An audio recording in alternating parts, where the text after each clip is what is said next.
What's up guys, and welcome back to another episode of the Realistic Career Mode. It's episode number 5. Loads to get through today, as always, with the FA Cup 4th round against Sunderland, the remainder of the January window. We might still make a signing, and more games in the Premier League on the back of that massive win against Fulham. We're out of the bottom 3, but of course there is still a long way to go. Our first game in North London, Spurs away.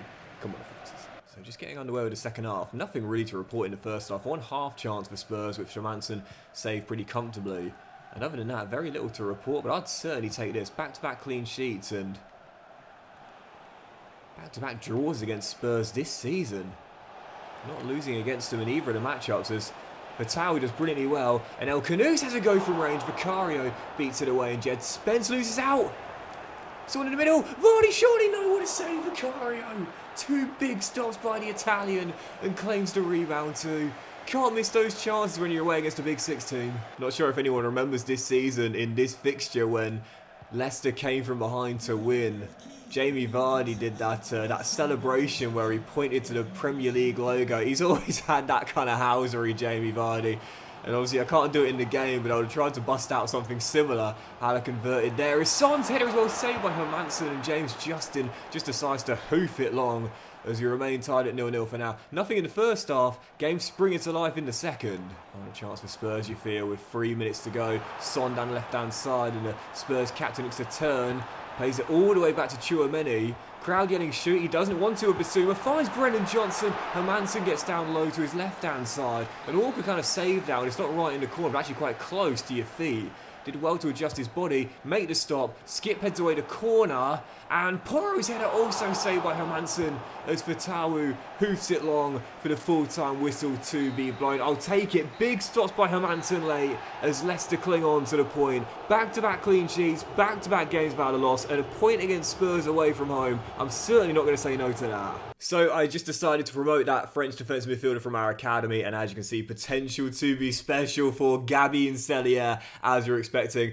Deadline day arrived, and I decided to loan both he and Michael Golding out, our young midfielder as well. Golding has gone to USG in Belgium for the rest of the season, and I managed to keep Cellier within England. He's gone to Middlesbrough at the Riverside in the Championship, also for 6 months as well, so we'll keep our eyes on those players. A bit of money in a budget. Question is, are we going to sign anyone with a few hours to go? Now, I did say after Brighton recalled Buonanotte from his loan spell here, I wouldn't be against bringing him back permanently, as we do just about have the money to bring him in, but I'm not sure if he'd jump ship permanently to us, as our Premier League safety is not guaranteed. But I've been thinking if we were to go down, I'd want players that would stay with us in the Championship, and I don't think Victor Christiansen would at left back, but with Luke Thomas about to leave on a free transfer, I wouldn't mind a backup left back for the rest of the season, with great physical stats and also a 4-star weak foot 2 that can fill in a right back. And my scouts found this guy. I know nothing about him. New Zealand, 24 years old, looks pretty decent. Liberato Casace.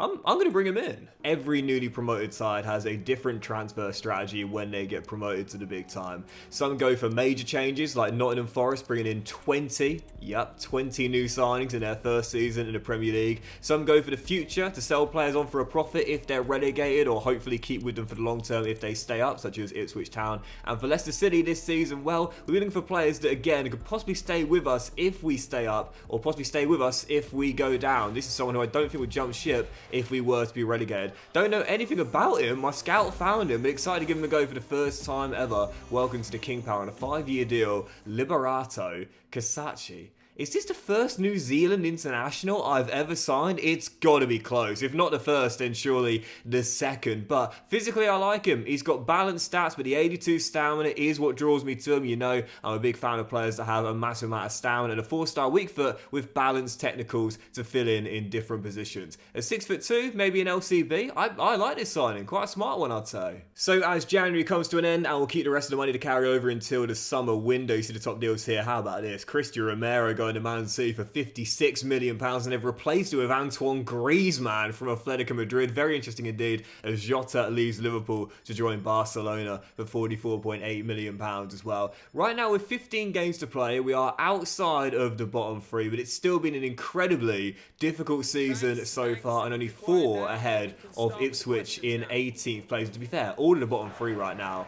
are far from down. They're only a few points off of safety. So, following game, Everton away at Goodison. Massive potential relegation, 6 points. Only 3 points separating the sides, with David Moyes' side right now in 17th place. Couple of great results in a row. Now let's go for 3 straight and our first away day Premier League victory this season. I don't know whether you guys have noticed, but EA have removed the... I don't know why I just did that. EA have removed the Z-Cars theme song from Everton's walkout music. And I think they've removed it with Watford's as well.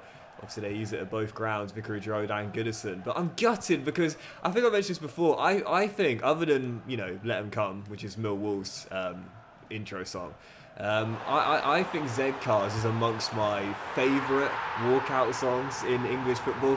It's that or Newcastle's Hometown Hero walkout song, introduction song, if you will. It's just, every time the beat switches on Z-Cars, the hairs in my neck stand up. And I'm not a Watford or Everton fan, but every time I hear it, it's just so good, you know. The fact that EA have removed it from the game is so disappointing. I loved hearing it. That's going to sound great for the first time you hear it in the JonaDocks Stadium. I went past it several times on the train a couple of years back. Funny enough, I was dating someone from Walton back in 2023, so I went to Liverpool quite a few times. And they used to say they could hear the roar from the ground when Everton scored. Not surprising based on the proximity, but I can't wait to hear that get blasted out of the new stadium. It's going to be absolutely class. As Durasimi holds it up, it will drop to El Canoes through the gap. Durasimi with the leveller, and we're blasting out this guy's favourite music in the dressing room post-game right now. Almost every other game, because that is his goal-to-game ratio. 1 in every 2 right now for Durasimi. Sig for the year. Leicester have the leveller in Everton. Yeah, I'm not totally sure about the impact of our New Zealand fullback. But for sure, Durasimi has taken Vardy's place and not let it go. Jamie's got a couple of goals for us this season, but he's downgraded massively due to his age. But Rafiu's onside there for his second! He's looking on... Late flag because you had ways from the home ground. I thought he was on. Oh no, he's definitely off by at least half a yard. Correct decision. But he's looking the real deal, man. I said when I signed him I was excited. 6'4", can play in behind. He's a heck of a forward, man. And so young as well. Winks, great hesitation, but couldn't carry through. What made it even funnier is that the person I was dating, their dad, was a Liverpool fan. Massive Liverpool fan. So apparently he never liked going around there for tea. But I didn't mind it. We walked past Goodison many times because the ground was so close to where they were living, and quite literally right down the end of the road. And I always thought that must be so cool, you know, living that close to a Premier League stadium. It's an iconic old ground, and a major regret of mine is, you know, I'm a massive stadium nerd. I never got to watch a game there. As El Canoes pegs it through, and João Virginia makes the save to keep it at 1-1. Really great response from going a goal down as Durasimi's head is cleared off the line by Jared Brandthwaite, and Leicester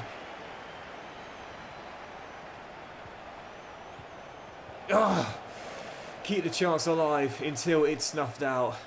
The Leicester we were at the start of the season would recede into ourselves going a goal down, but now we're looking to flip the script in these sort of games. Sumare finds Durasimi. Got a man out wide there in Fatawu. Ashley Young, the veteran, trying to deal with the former Sporting Lisbon man. And Young used to be an absolutely rapid player back in his day, especially with Aston Villa. But he's not going to cope with Fatawu now in his advancing years. Pegs it back and Harry Winks absolutely levers it about 7 or 8 yards wide the post. Missed opportunities today and then some. Into the final 15 minutes. Toffee's looking to win this here. Yannick does well. And once again, I've given the ball away, trying to pass out from the back. That's how he conceded the first goal. And note how I said first goal, because I see this being the second, and it is. I just felt it. In a man and die puts Everton back in front, and both goals are a result of poor football out from the back. You can't always do it. What a throwaway. Seriously, what a throwaway. And Lucas and Metro is going to wrap it up. Note Hermansen makes the save. And we shall work our way forward for one last chance. We can't afford a turnover in possession if we're going to get it. Fatawu says, fair enough, I'll find El Khanouchi instead. Durasimi out of the way. Fatawu for the leveller, no! How have we lost this game? Well, I'll tell you how. Poor mistakes on the defensive end, terrible finishing on the other. Durasimi might have found us a leveller, but after so many chances, we only got the one, whereas the Toffee scored with their only shots on target until that final moment. That is a throwaway, and you can't afford to throw away those sort of games against teams down the bottom of the table.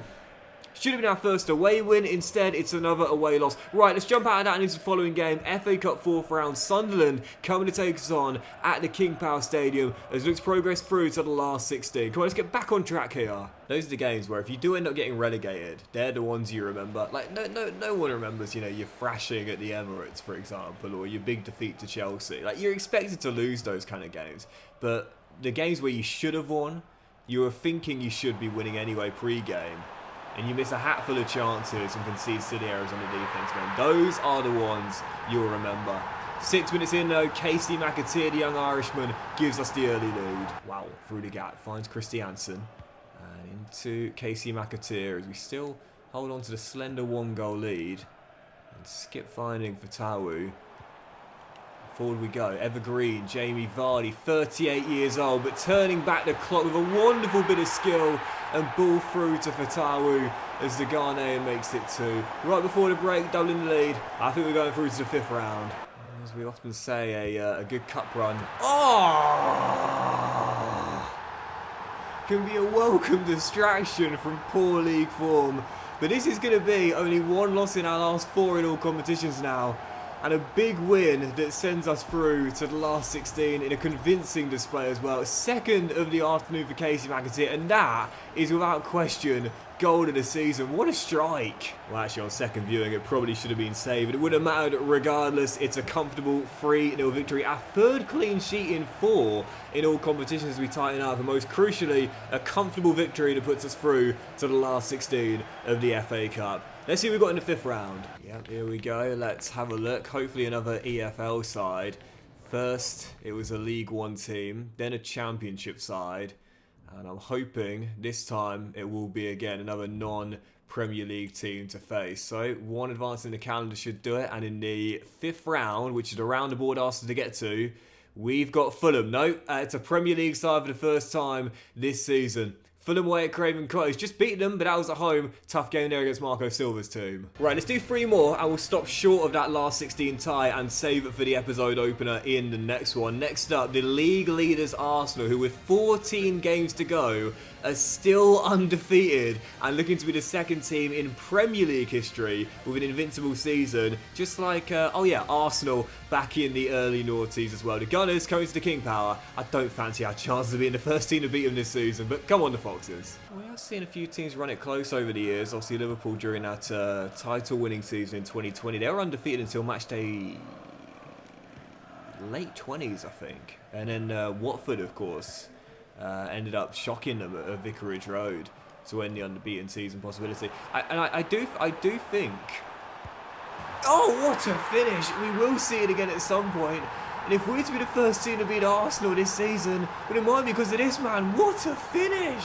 Well, normally if a goalkeeper's beaten from that angle, the question marks are on his positioning. But for David Raya there, he did all the right things. Kept his near post shut. Spread his body as wide as he could, but Fatawu picked out the only corner and spot which would have resulted in a goal. Unfortunately, Martinelli's done the same. Crisp finish by the Brazilian, and that lead lasts 20 minutes before it's gone. Arsenal back on level terms. Corner whipped in, Mikel Merino wins it back. Come on! And in 5 minutes, we've gone from leading to 2-1 down. Well, that's why they're leading, and that's why they're still unbeaten. You want to be unbeaten? You need that kind of resilience. Still, I don't think we're done for chances, not by a long shot. Cracking first half, Dan, as the second half gets underway. Definitely see a 4th goal, but at this point, could be either way, as Samson does really well, and Skip does enough, but Marino, who got that 2nd goal for the Gunners, wins it back, pokes it through. Saka, Starboy, looking for space, finds Martinelli, lovely little through ball, and there is Bukayo with the 3rd. Well, we lost, I think it was 5-1 at the Emirates earlier this season, and we took the lead here. I was feeling quite confident. It's safe to say I'm not now. Brilliant Bukayo once again. Arsenal going to remain unbeaten at top. It's going to be 4. It's going to be 4. Saka on the turn, looking for his second. Gets it. Rips it past Hermansen to the near post for the Gunners. 4 for the afternoon. And what a turnaround in the East Midlands. From leading by 1 and thinking this could be it. First team to beat Arsenal all season long and what a scalp. To 4-1 down with 13 to play. That is why they are league leaders. Unbeaten and on course for the championship. Right, 3 more scouting updates to see what we got. Where from England, we'll keep scouting these 4 players for now, all of which seem quite good, but I'm looking for someone with like raw pace, you know. I specifically requested it and I haven't found anyone with that yet. And from France, there's a few players with decent potential here, but because we've already got 2, I said before, but I don't like to have too many players from one nation unless it's the nation we're currently playing in. So I might have someone make the academy, but if they are going to do it, they need to be really special. And from Thailand, we shall continue to scout these 5 youngsters for now. Right, 2 more games today, and let's jump into the following contest. Back-to-back losses in the Premier League, really damaging defeats, and now dragged right back down into a relegation scrap. Staying at home for the following contest and welcoming another London side, Thomas Frank's Bees coming to the King Power, where we desperately need a return to winning ways. Nergard finds Fabio Carvalho. First chance falling to the Bees here as the... Oh, no, it went wide. Ex-Liverpool man rolls it through, and I thought David found the top corner. Thankfully, just wide past the post. Not the start we need here. That's what happens, though, when you start getting a little bit nervy. You start receding into yourself. Oh! And you start doubting yourself as well. But one man who never doubts himself is Durasimbi. Almost another one for our top scorer this year. Whacking the woodwork. Sade down the left-hand side, looking to step in field. Does really, really well. Rolls it across. Come on. And this time, David does find the back of the net. That is going to do it, and it is going to be 3 straight losses for the Foxes. No wins in our last 4 in the Premier League. 1 point taken for a possible 12, and there's no doubt about it. If this form continues between now and the end of the season, we will drop into bottom 3 and will be relegated. We've had the confidence knocked out of us, and as we know, it's so hard to pick it up once that's the case. Right, let's do one more game. It's London heavy today, and we're away in the capital for the next one. It's West Ham at the London Stadium taking on Graham Potter's side, where quite frankly, if we lose this game as well, I'm sure we will end the episode in the bottom 3, and definitely feeling as though relegation is looking like a highly probable scenario. West Ham away, our final game. What a time to get your first away victory in the Premier League. Come on, the Foxes. If there was ever a time for us to get our first away Premier League victory, it is definitely right now. Only 2 points above 18th place as Hermansen pounces on that loose ball. If Southampton win today and we fail to match their result, that's us into the bottom 3. There's every time for Vardy to roll back the clock. It's right now. 38 years old Jamie Vardy. Evergreen, as we know. Slips it through the gap. El Canoes takes his time. Creswell's deflection almost carried the ball in. But speaking of Evergreen, Lucas Fabianski with the save. Keeps it at 0-0. Good start, though. Good start. Yeah, closing in on 40 years old now, Lucas Fabianski. I remember when he was a young goalkeeper at Arsenal and people were wondering, is this that long-term successor for Jens Lehmann they'd been looking for? As El Canoes slides through Soumare. Oh, but come on, you can have Lehmann, Fabianski and David Seaman in goal there. None of them are stopping that. Second of the year for Soumare. Leicester have a shock lead away from home. 8 to play, almost there. One final chance for West Ham. This will be gutting, man. What a ball. Emerson running through. Out comes Hermansen. It's off the line by Christiansen. What a brave bit of work from the Dane. And Fatawu has space down the right. What a sequence. Emerson can't keep up. Fatawu all the way. Coast to coast. Continues his run. Wins a corner. And that should do it. Breathless. Enter the game in the capital as Leicester, after a goal line clearance, look as though they're going to see it out. Just waiting for the final whistle. Any second now. Please. Ref. Come on. Ref, we've had the minute. Ref, we've had 2 minutes, mate. Come on. Yes, there we go. And that will do it. Leicester Hold on. Christiansen with the late heroics off the line. And the Foxes, for the first time this season, win away in the Premier League. My goodness, did we need that. But that'll do it for today's episode, guys. Massive thank you for watching. Enjoyed the championship like. Much of you all have a fantastic day. I'll return the next one with more of the remaining games in the Premier League, aiming to pull away from the bottom three and the last 16 in the FA Cup against Marco Silva's Fulham. Have a great day, much love, and I'll see you in the next episode very soon. Come on.